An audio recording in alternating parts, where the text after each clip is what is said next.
Everyone, welcome to Varnika class. हम अपने lecture को आगे बढ़ाते हैं और आज हम करेंगे फ्रिक्शन।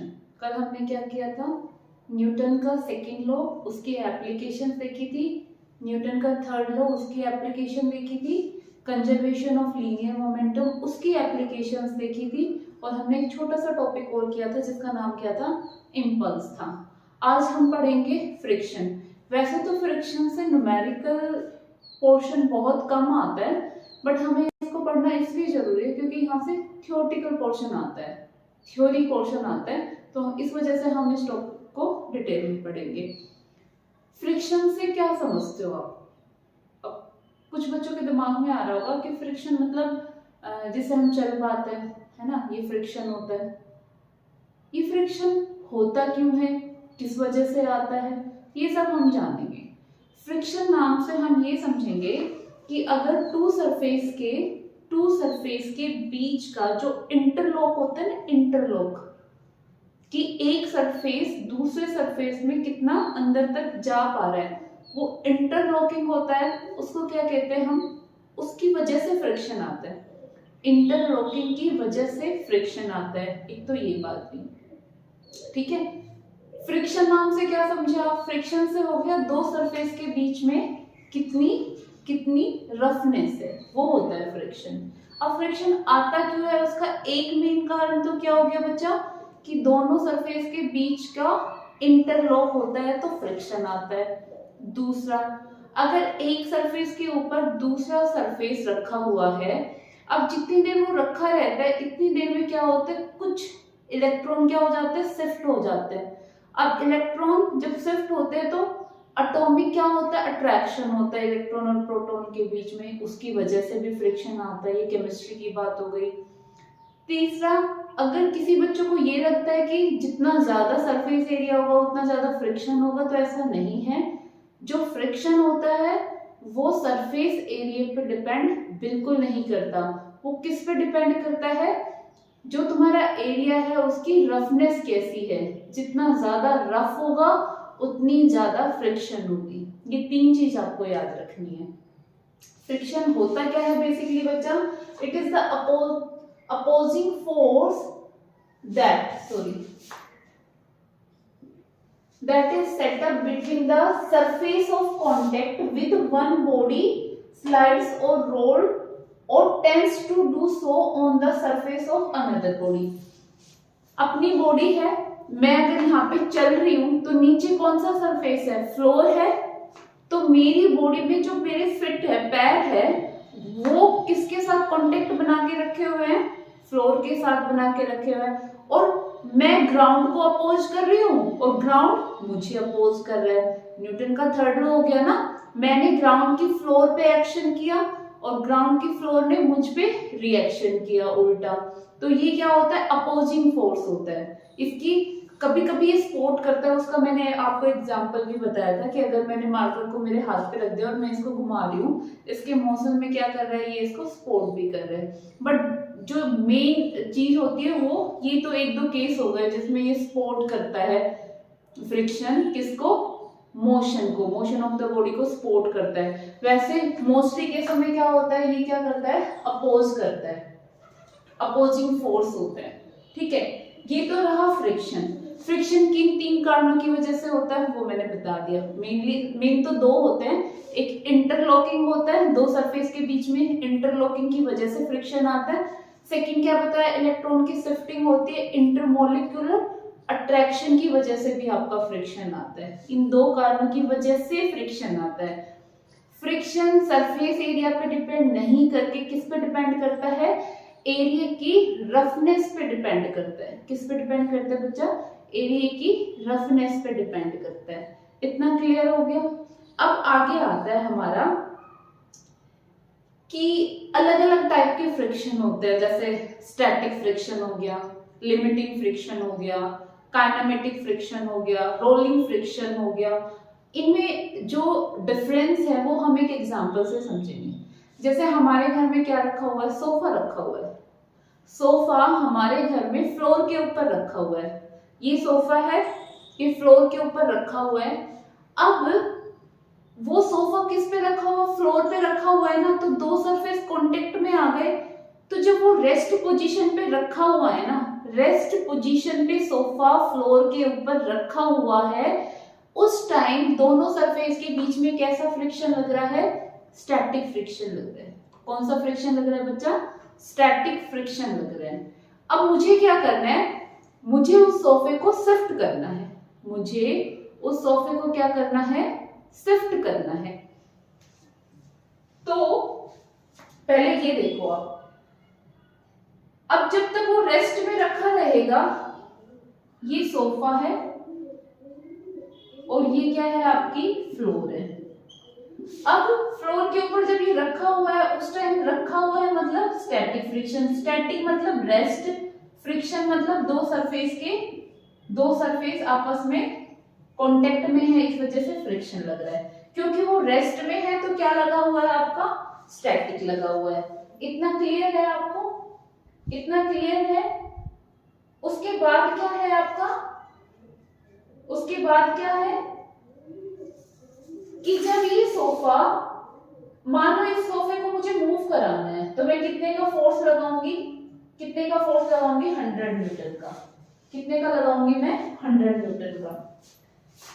तो 100 न्यूटन पे जब मैं फोर्स लगाऊंगी तो एक फ्रिक्शन भी लग रहा है, तो 100 तक मैं लगाऊंगी, तब तक तो ये इसको मूव नहीं करने देगा। लेकिन अगर मैंने 100.1 न्यूटन लगा दिया, 0.1 न्यूटन लगा दिया, इसमें ये क्या करेगा? हल्का सा हिलेगा। तो स्टैटिक फ्रिक्शन की जो मैक्सिमम वैल्यू होती है ना, स्टैटिक, देखो स्टैटिक इतना था, उसकी मैक्सिमम वैल्यू इतनी हो सकती है। स्टैटिक की जो मैक्सिमम वैल्यू होती है ना, उसको क्या कहते हैं? लिमिटिंग फ्रिक्शन होता है। कि मतलब लिमिटिंग फ्रिक्शन होता है कि just begin to slide, just begin to slide, बस स्लाइड करने ही वाला है, उसकी जो इनिशियल पोजीशन होती है। तो स्टैटिक की तो मैक्सिमम हो गई ना, स्टैटिक में तो रेस्ट पे रखा था, लिमिटिंग में क्या हो गया? जस्ट अबाउट टू मूव करना, बस स्टार्ट ही करेगा। तो स्टैटिक की मैक्सिमम वैल्यू क्या हो गई? लिमिटिंग हो गई। और जब मैं बिल्कुल पूरा सोफा हिला ही दूंगी जितने फोर्स के साथ, वो क्या हो जाएगा तुम्हारा? वो क्या हो जाएगा? काइनेटिक फ्रिक्शन हो जाएगा। वो क्या हो जाएगा? काइनेटिक फ्रिक्शन हो जाएगा। एक बार देखते हैं। The maximum value of the force of friction which comes into play before a body just begin to slide over the surface of another body। मतलब सोफा क्या है? जब रखा हुआ है तो वो स्टैटिक हो गया। अब सोफा एक पोजीशन आपने फील की होगी रियल लाइफ में कि वो बस स्लाइड, मतलब move, just about to slide करने ही वाला है, बस हल्का सा किया और हो गया। वो जो बिल्कुल पीक पॉइंट आता है ना, जो मैक्सिमम वैल्यू आती है स्टैटिक की, उसको कहते हैं लिमिटिंग फ्रिक्शन। ये मतलब क्या हो गया? Just begin to slide. और जब the force of friction that comes into play between the surface in body, जब वो क्या आ जाता है? बिल्कुल मूव करने लग जाता है। सोफा हमने हिला दिया, उस टाइम जो फ्रिक्शन होता है वो कौन सा फ्रिक्शन होता है? काइनेटिक भी बोल सकते हो या फिर स्लाइडिंग फ्रिक्शन भी बोल सकते हो। ठीक है। अब इसमें दो फ्रिक्शन और सुनोगे, एक स्लाइडिंग फ्रिक्शन होता है, एक रोलिंग फ्रिक्शन होता है। दोनों में क्या डिफरेंस होता है? देखो, जैसे हम कहते हैं कि एक बॉल है, बॉल क्या करेगी? तुम्हारी स्लाइड होते हुए आएगी या रोल होते हुए आएगी? रोल होते हुए आएगी। तो क्या रोलिंग फ्रिक्शन ज्यादा है या स्लाइडिंग फ्रिक्शन ज्यादा है? देखो मैं इसका एग्जांपल देती हूँ। हमारे पास क्या है? मान लो ये बॉल है और ये दूसरा सरफेस है, फ्लोर है।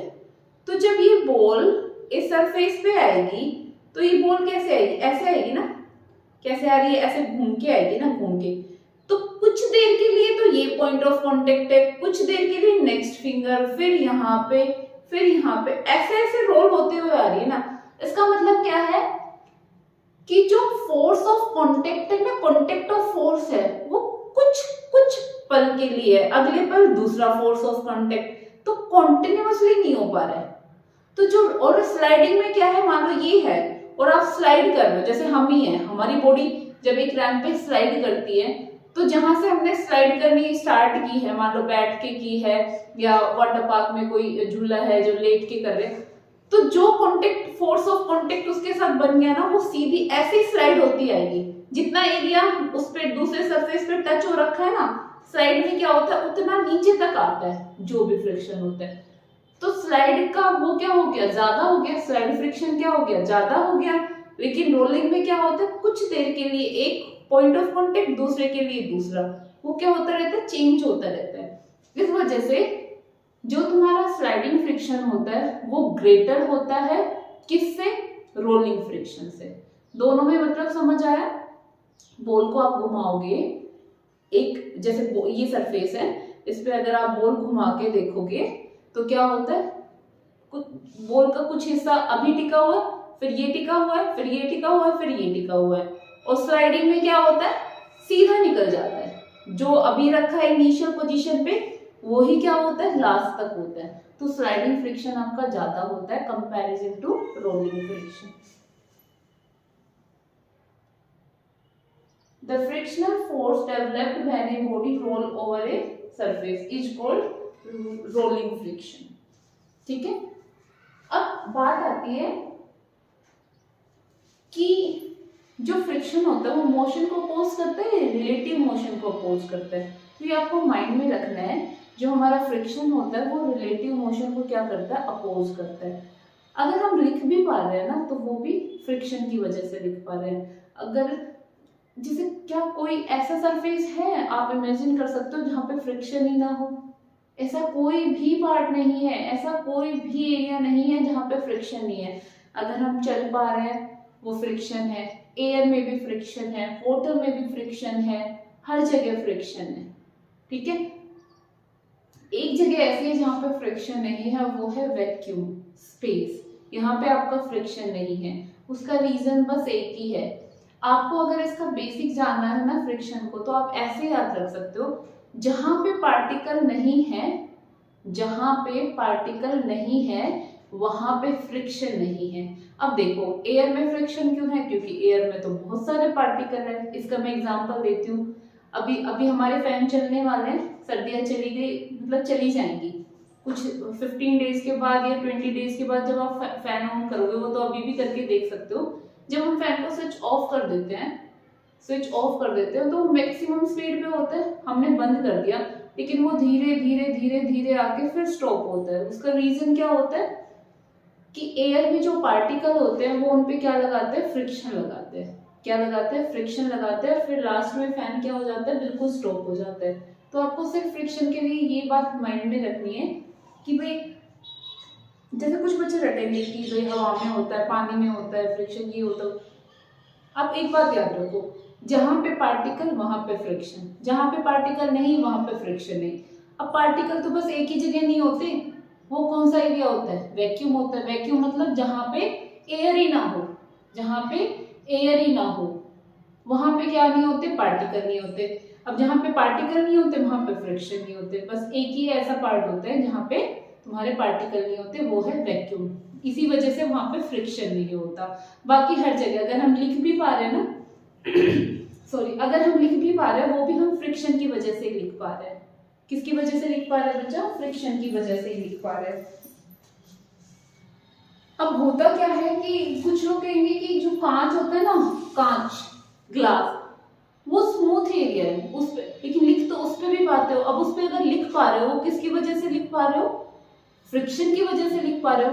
आप यूं कह सकते हो कि जो फ्रिक्शन होता है वो माइक्रो लेवल का होता है, बहुत कम होता है या बहुत ज्यादा होता है। अब जिसकी रफनेस कम हो जाएगी वहां पे कम फ्रिक्शन हो जाएगा, जिसकी रफनेस ज्यादा हो जाएगी वहां पे ज्यादा फ्रिक्शन हो जाएगा।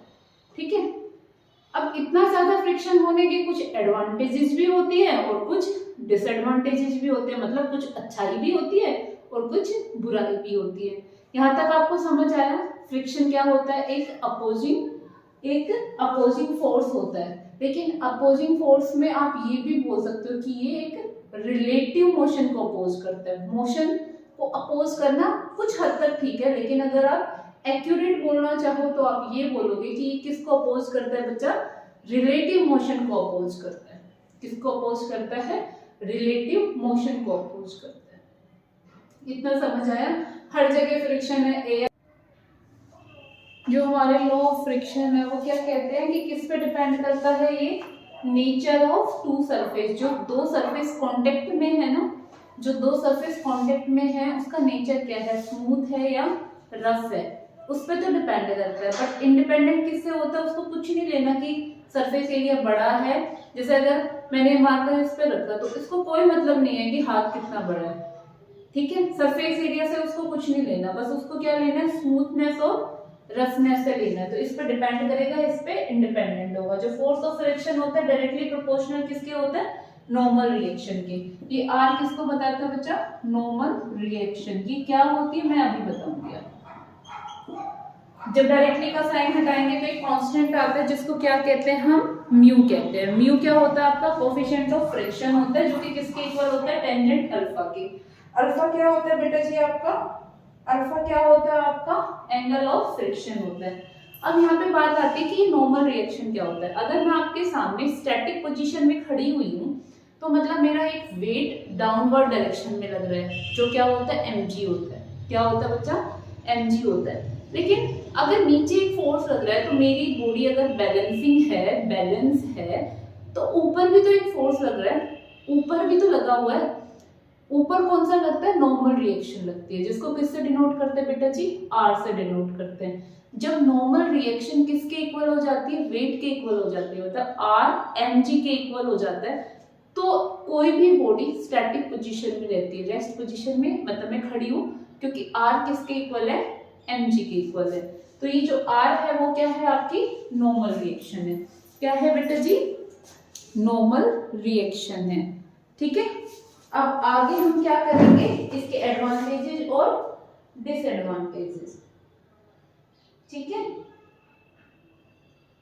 अब देखो इसके एडवांटेजेस क्या है भाई, हम अगर चल पाते हैं वो किसकी वजह से चल पाते हैं, फ्रिक्शन की वजह से चल पाते हैं।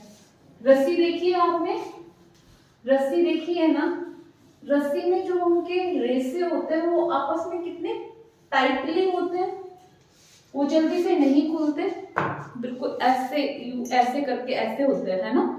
वो थ्रेड आपस में नहीं खुल पाते फ्रिक्शन की वजह से। अगर हम चल पा रहे हैं फ्रिक्शन की वजह से, हम गाड़ियां चलाते हैं उसमें ब्रेक लगते हैं किसकी वजह से, फ्रिक्शन की वजह से। तो ये इसके एडवांटेजेस हो गई। और डिसएडवांटेजेस क्या हो गई, हमारे साइकिल के टायर घिस जाते हैं, स्कूटी के टायर घिस जाते हैं, हमें चेंज कराने पड़ते हैं। जितने भी टायर है वो क्या हो जाते हैं, घिस जाते हैं, फिर चेंज कराने पड़ते हैं, किसकी वजह से, फ्रिक्शन का डिसएडवांटेजेस है कि नहीं। जीन्स है, हम धुलाई करते हैं, वैसे तो वॉशिंग मशीन में करते हैं, लेकिन वॉशिंग मशीन में भी क्या होता है, फ्रिक्शन तो लगता ही है ना दो सरफेस के बीच में। जीन्स वगैरह कपड़े फट जाते हैं, जल्दी फट जाते हैं, रगड़ रगड़ के धोते हैं तो फट जाते हैं, ये फ्रिक्शन का डिसएडवांटेजेस है। मशीन है, इतनी बड़ी बड़ी मशीनें कुछ टाइम तक ठीक काम करेगी, फिर उसको रिपेयर किया जाएगा, लेकिन बहुत साल हो जाते हैं तो वो मशीन क्या हो जाती है, खराब हो जाती है, क्योंकि उनके पार्ट्स में वो फ्रिक्शन नहीं बच पाता। तो वो बहुत खर्चा होता है ना, किसकी वजह से, फ्रिक्शन की वजह से होता है। कई बार मशीनों में आग भी लग जाती है क्योंकि फ्रिक्शन बहुत ज्यादा हो जाता है, घर्षण बहुत ज्यादा हो जाता है, किसकी वजह से, ये फ्रिक्शन का क्या है, डिसएडवांटेजेस है। क्या है बेटा जी, डिसएडवांटेजेस है, ठीक है। अब बात आती है, चलो ठीक है फ्रिक्शन था उसके एडवांटेजेस थी, फ्रिक्शन मतलब है तो उसकी डिसएडवांटेजेस है, तो ऐसा क्या करें कि फ्रिक्शन को कम किया जा सके। तो फ्रिक्शन को कम कैसे किया जा सकता है, ग्रीस का यूज करके, ऑयल का यूज करके। अब जहां पे आपका स्लाइडिंग फ्रिक्शन है ना, स्लाइडिंग फ्रिक्शन है, उसको कन्वर्ट कर दो रोलिंग फ्रिक्शन में। भाई जहां पे सारे पार्ट टिक रहे हैं तो ज्यादा घर्षण होगा, तो कभी कोई पार्ट टिके कभी कोई पार्ट पर टिके दूसरे सरफेस पे। तो क्योंकि हमने बताया था स्लाइडिंग फ्रिक्शन ज्यादा होता है, रोलिंग फ्रिक्शन कम होता है, बताया था ना हमने। तो स्लाइडिंग फ्रिक्शन को किस में कन्वर्ट कर दो, रोलिंग फ्रिक्शन में कन्वर्ट कर दो, तो भी हमें फ्रिक्शन को कम किया जा सकता है। उसको हम थोड़ा ऑयली बना दे सरफेस को तो भी फ्रिक्शन कम होता है, थोड़ा साबुन लगा दे, सोपी सा बना दे तो भी फ्रिक्शन को कम किया जा सकता है, ग्रीस लगा के भी फ्रिक्शन को कम किया जा सकता है। तो ये कुछ मेथड है जिससे हम फ्रिक्शन को क्या कर सकते हैं बच्चा, कम कर सकते हैं। फ्रिक्शन को क्या कर सकते हैं, कम कर सकते हैं, ठीक है।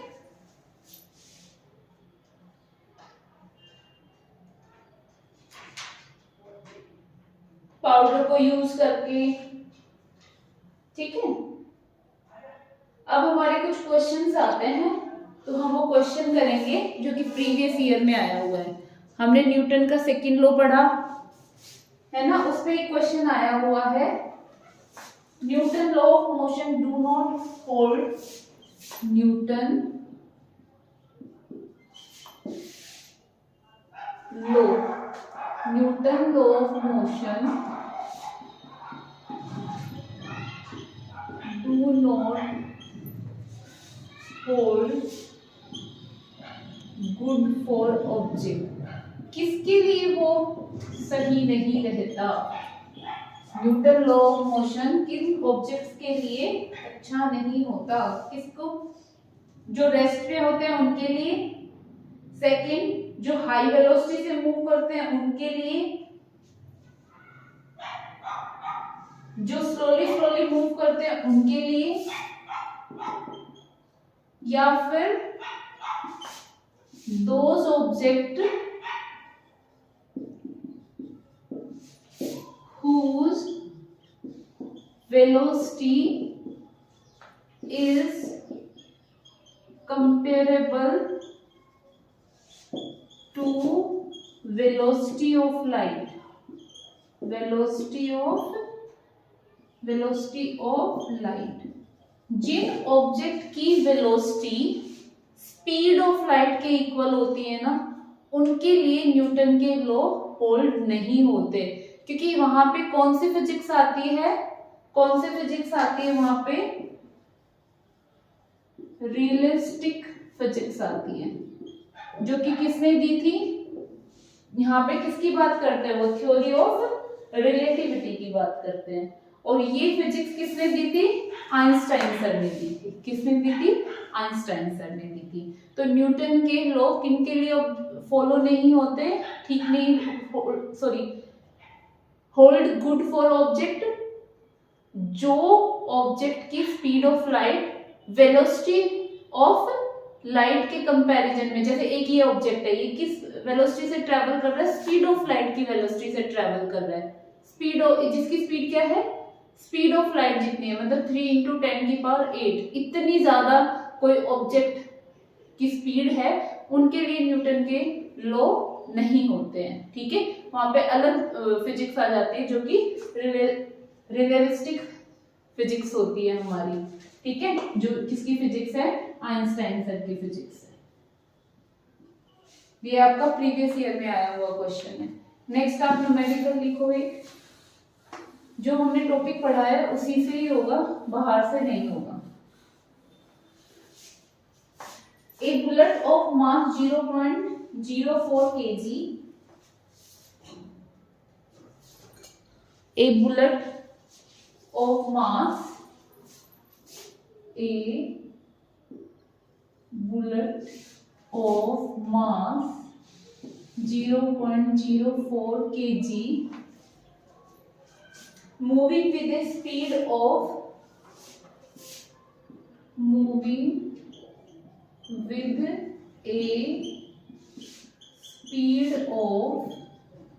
90 meter per second enter a heavy wooden block, enter a heavy wooden block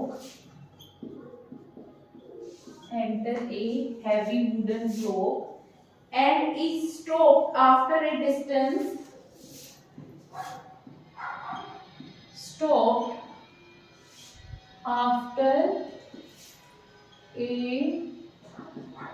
distance of 60 centimeters. The average resistive force exerted by block on bullet. आपको क्या निकालना है? Find the resistive force. अब हमें ये चीज पता है कि फोर्स निकालना है, मतलब ये चाहिए हमें। मास गिवन है, गिवन क्या क्या है बेटा जी? मास गिवन है 0.04 kg। ठीक है, अब हमें एक्सेलरेशन चाहिए, बट एक्सेलरेशन सीधा तो नहीं दिया हुआ है ना। कितनी स्पीड से चल रही है, इनिशियली कितनी स्पीड से चल रही है बेटा, 90 मीटर पर सेकंड की स्पीड से। ठीक है, जब वो उसमें रुकेगी, वुडन ब्लॉक में टकराएगी, टकराने के बाद कितनी डिस्टेंस कवर की उसने, 60 सेंटीमीटर। इसको मीटर में बना लो, बना लिया। तो वो सडनली रुक जाती है, रुक जाती है मतलब v क्या हो गया आपका, 0 हो गया। कितनी देर में रुक जाती है, कितनी देर में रुक जाती है वो, ये तो नहीं दिया हुआ ना, डिस्टेंस दिया हुआ है। ठीक है, तो क्या हम इनसे एक्सेलरेशन निकाल सकते हैं, बिल्कुल निकाल सकते हैं। थर्ड इक्वेशन क्या कहती है, v square minus U square is equal to 2as। यहाँ पे क्या आ जाएगा, s आपका क्या आ जाएगा, v square you square upon 2a। तो मुझे तो a निकालना है ना, तो s को नीचे लाऊंगी। ठीक है, यहाँ पे a क्या आ जाएगा बच्चा आपका, v कितना है आपका 0 माइनस 90 का स्क्वायर अपॉन 2s कितना है 60 सेंटीमीटर का क्या बना लिया, मीटर बना लिया। ये आपका एक्सेलरेशन आ गया। मास आपको गिवन है तो वैल्यू पुट कर दो। मास कितना है 0.04, ये यहाँ पे रखेंगे तो ये तो 0 ही हो गया, इसका स्क्वायर 90 इंटू 90 अपॉन 2 इंटू 60। जो 100 है वो कहाँ चला जाएगा, ऊपर। जो इसका 100 है वो कहाँ जाएगा, नीचे। 100 से 100 कैंसिल, 10 से 10 कैंसिल, 2 1 जा 2, 2 2 जा 4, 2 1 जा 2, 2 3 जा 6, 3 1 जा 3, 3 3 जा 9। तो कितना आ जाएगा 270 न्यूटन। कितना आ जाएगा बेटा जी, 270 न्यूटन। एक बार आप आंसर बताओ कितना आएगा, 270 न्यूटन। कुछ नहीं है न्यूमेरिकल में, न्यूमेरिकल में कुछ भी कॉम्प्लिकेटेड नहीं है। क्या कह रहा है, आपके पास एक बुलेट है, ठीक है, उस बुलेट का मास कितना है 0.04 kg है। जब आपने उस गन से उस बुलेट को निकाल दिया ना, जब निकाला ना तो उसकी इनिशियल स्पीड कितनी थी 90 मीटर पर सेकंड थी। सामने क्या है, वुडन ब्लॉक है। जब वुडन ब्लॉक में एकदम से जाके लगी तो सिर्फ 60 सेंटीमीटर वो अंदर धसी होगी, उसके बाद वो रुक गई। तो जब इनिशियल स्पीड तो 90 मीटर पर सेकंड है, फाइनल क्या है, एकदम से रुकी है तो 0 हो गई। डिस्टेंस कितनी कवर की वुडन ब्लॉक में, 60 सेंटीमीटर। तो सेंटीमीटर को किस में बनाओगे, पहले मीटर में बनाओगे। इतना क्लियर है। अब रेजिस्टिव फोर्स निकालना है। इतना तो हमें पता है कि फोर्स का फॉर्मूला भाई मास इनटू एक्सेलरेशन होता है, बट मास तो उसने डायरेक्टली दे दिया, एक्सेलरेशन नहीं दिया। लेकिन हम तो इक्वेशन ऑफ मोशन पढ़ चुके हैं ना, उसका यूज करके हम निकाल लेंगे एक्सेलरेशन। होता क्या है, v square minus U square is equal to 2as। तो वहां पे एक्सेलरेशन तो हमने साइड में रख दिया, यहाँ पे ये कर दिया। मैंने यहाँ पे सोल्व नहीं किया, बस आपको ये याद रखना है 60 सेंटीमीटर है, उसको मीटर में बनाओगे। ठीक है, आप इसको भी बना सकते हो, किलोग्राम को किस में बना लो, ग्राम में बना लो, बट सारी यूनिट एक ही सिस्टम में रखनी है, कहने का मतलब ये। तो मैंने ये यहाँ पे सोल्व नहीं किया, मैंने क्या कर दिया, सेम वैल्यू उठा के ऊपर पुट कर दी, मास इनटू एक्सेलरेशन। मास ये है, फिर मैंने सोल्व किया तो फोर्स की वैल्यू कितनी आ गई, 270 न्यूटन आ गई। आई होप आपको समझ आया हो। नहीं समझ आया प्लीज कमेंट सेक्शन में जरूर बताना, मैं दोबारा से करा दूंगी। ठीक है, वैसे अगर आप ध्यान देके पढ़ रहे हो ना तो बिल्कुल समझ आएगा। ठीक है, नेक्स्ट न्यूमेरिकल लिखो, नेक्स्ट न्यूमेरिकल लिखो। जो हमारा जेट इंजन होता है, जो हमारा जेट इंजन होता है वो किस प्रिंसिपल पे काम करता है। कल हमने क्या पढ़ा था, जो भी applications conservation of linear momentum की है वो ही न्यूटन के थर्ड लॉ ऑफ मोशन की भी है। तो जो तुम्हारा जेट इंजन होता है ना,